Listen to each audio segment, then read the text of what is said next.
Pat Moffett married the love of his life, Carmen, in 1976, and together they raised 5 children.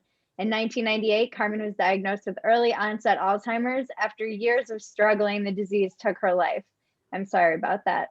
Following her death, Pat wrote Ice Cream in the Cupboard, a book based on his and Carmen's love story and its tragic turn. He later produced the internationally acclaimed film based on the book. Today, Pat works to raise awareness about the early onset Alzheimer's and to support family caregivers. Pat, thank you so much for joining us. I watched your movie. It was very moving. Good. I'm glad.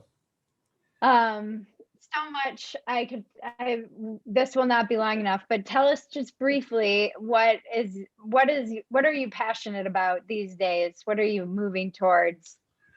My days are spent now just the getting this word out about the not only early onset Alzheimer's, but the fact that it's violent. You saw the violence in the movie. Yes. If you look at all the films that were done on dementia, no one ever touches on that. And it is a serious problem. It's everywhere. You know, we have 200,000 cases in the United States that are under the age of 65. Wow. Those are most of the ones that will create violent acts. And do they understand why they're violent? Not really. No, you're really looking at it as though someone is just locked inside together, can't get thoughts out, is becoming very frustrated, and that's what just sets them off into different things. Anything, I always call it the early onset Alzheimer's is like a light switch. You never know when it's going to go off, and that's when people get hurt. It must be terrifying. I really loved, I think I saw something that was about how this was really Carmen's story, the movie. Yes. Mm-hmm. And there was a scene that I get emotional just thinking about, where it's in the beginning and she gets lost on the golf course, and then your character has this amazing breakdown. The actor is incredible. I can't remember his name, and he's like, I can never be angry at my wife ever again. And I think lost in, obviously, how terrifying that must be for the person going through it. How do you even support somebody who is in that situation, in the situation you are in, and as the children are in that situation? There's just there seems to be, like you said, a lack of talking about the violence and the early onset, but also what resources do people have? Well, the early onset, there, of course, the Alzheimer's Association, there's, different things that, the idea was to get the care early, because you don't know when certain things are going to happen. Mm-hmm. The original, people always ask me, what are the first signs that you saw? And don't forget, I was 49, my wife was 53. We seemed to be bickering a lot. She seemed to be picking on a million different things. And I said, listen, maybe we're just working too hard. She was Puerto Rican, so I said, let's go to Puerto Rico and we'll have a nice weekend, And we went down there, and she seemed irritated on the plane. She just wasn't quite right. And we were sitting down having dinner. We had just ordered steak and lobster. And I was looking over the side of the railing of the restaurant, admiring these 1952 Chevys, 54 Fords, and all the old cars down there. And when I turned back toward my wife, she picked up the entire plate of steak and lobster and hit me in the face with it. Wow. It flung me out of the table. I hit my head on the table behind us, and she ran out of the restaurant. So a couple of people picked me up off the floor. I tried to pay the bill. They said, no, just take care of your wife. And I now start running down the stairs of the restaurant. She's already 2 blocks away, and I'm running after her. So here's a 6'3" Irish guy chasing a 5' Puerto Rican woman down the middle of San Juan. This isn't really a good movie at all, And the police caught up to me. They saw me running, and that seemed to give them some kind of alert. So we all kind of met on this one street corner, and the police were nice, and they said, can we help you? And I said, no, we just, my wife had too much to drink. I was making stuff up. And she was still yelling at me. I never had anything to drink. And it's true, we had nothing to drink.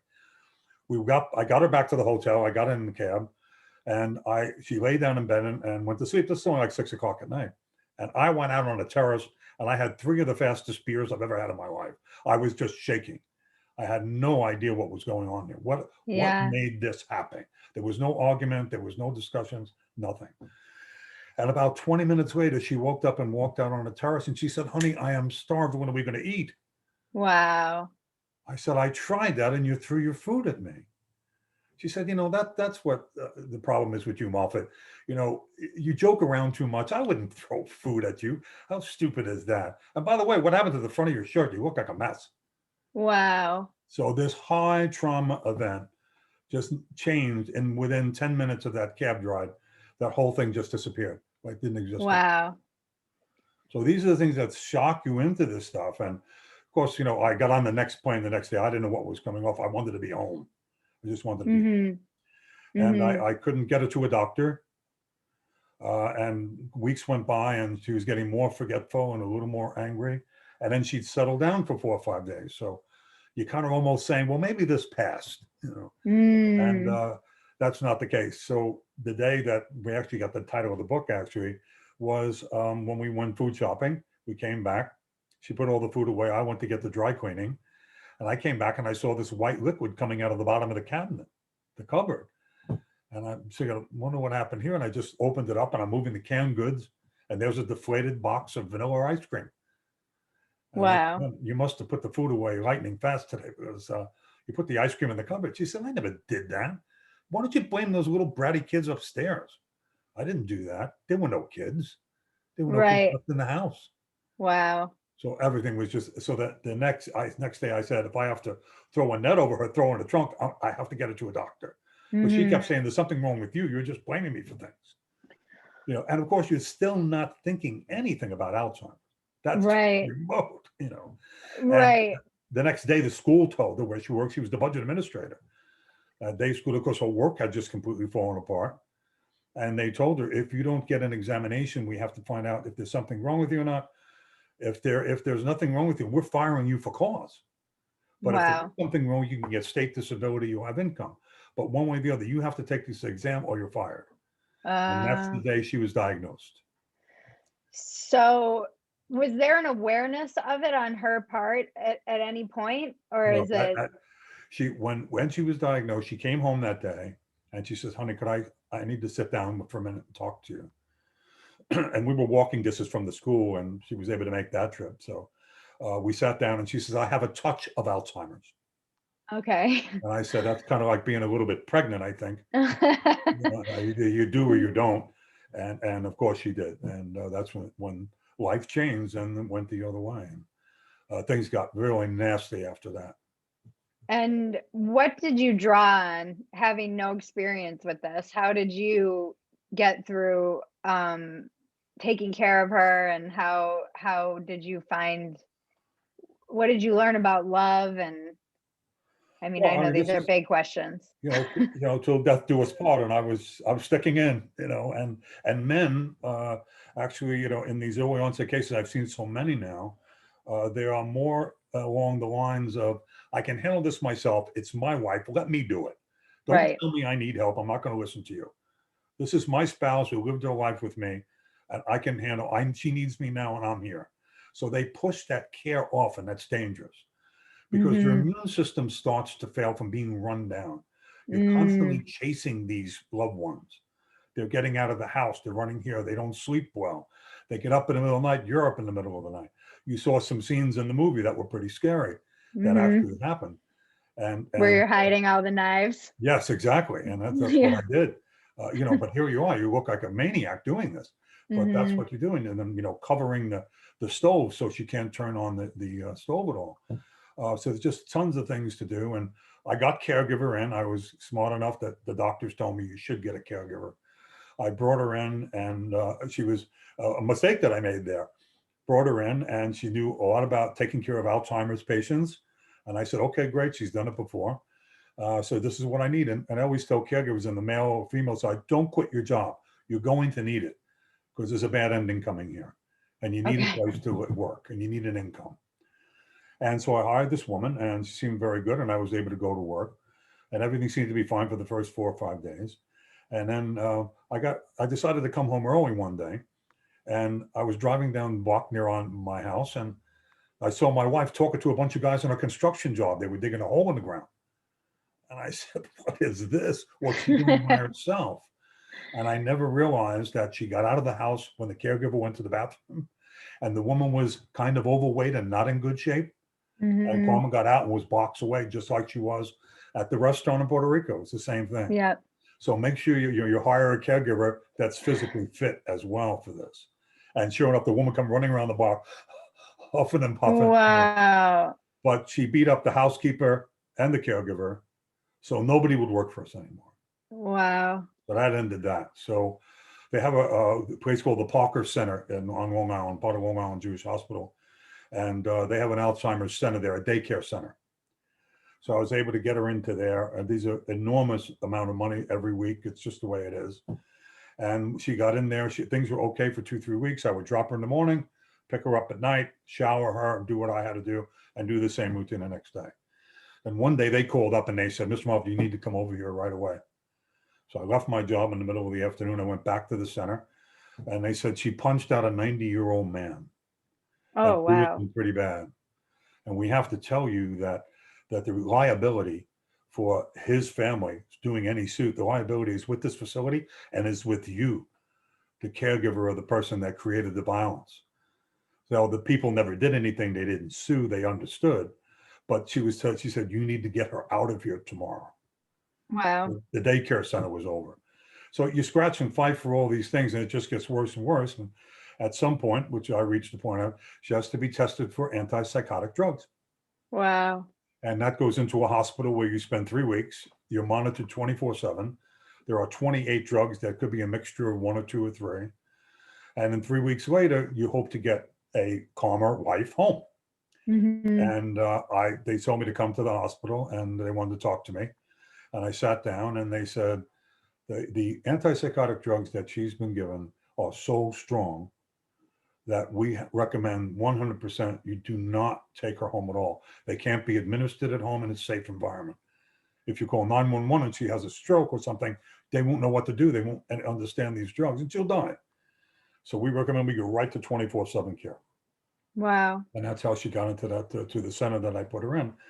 And then the real inspiration behind it all was, Bridget was, then her 2 sisters and her brother also were stricken. Oh, wow. And all 4 died in their 60s. Oh, wow. I was going to ask if there was any history of it in her Yes. parents or family. Yes, which makes it really now really genetic. Wow. And so and from what the mother died, and she was very lucid when her mom passed away. Her mother passed away from ovarian cancer. And she was very lucid when she died, but we didn't know much about the father other than being an alcoholic. So I saw his death certificate, and it said cirrhosis of the liver. Okay, he died in a nursing home. But I got a hold of one of the aunts that was about 89 years old way back then. And I said, do you remember anything about Emilio, Carmen's father, that on his behavior? And she said, no, he just drank a lot. But there was one thing, he was a garment cutter in Midtown Manhattan.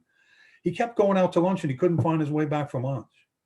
Wow. And then one night he couldn't find his way home. And then that started to build. Everyone thought it was, okay, it must be the alcohol, but it was the Alzheimer's that it was. But no one knew back in 1955 what to do, or what this was.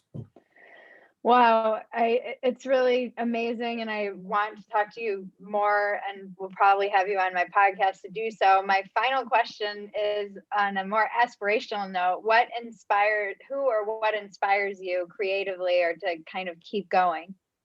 I wrote the book after Carmen was already in full-time nursing care, and I wanted, this story just sounds so strange. I thought 53-year-old was like a record-breaking thing. Right. 53, whoever heard of that? This must be like a worldwide thing. I was so wrong about that. In fact, on Long Island here, 2 years ago, we lost our youngest case as a male who was stricken at 32 and died at 43. Oh, wow. So these cases are much worse all around the world. And so when the 2 sisters and the brother got it, and the violence turned up in that, I said, I just have to do something more. And really bumped into someone on an airplane on my way to LA that happened to know, we talked, we exchanged books, we were both authors. And he called me and he said, this is a movie. He said, Wow. I'm going to call some people. It's going to take some money to do it, but you need to get this story out. And that was it. That's what I've been with ever since. And I am a lifetime advocate now. Wow.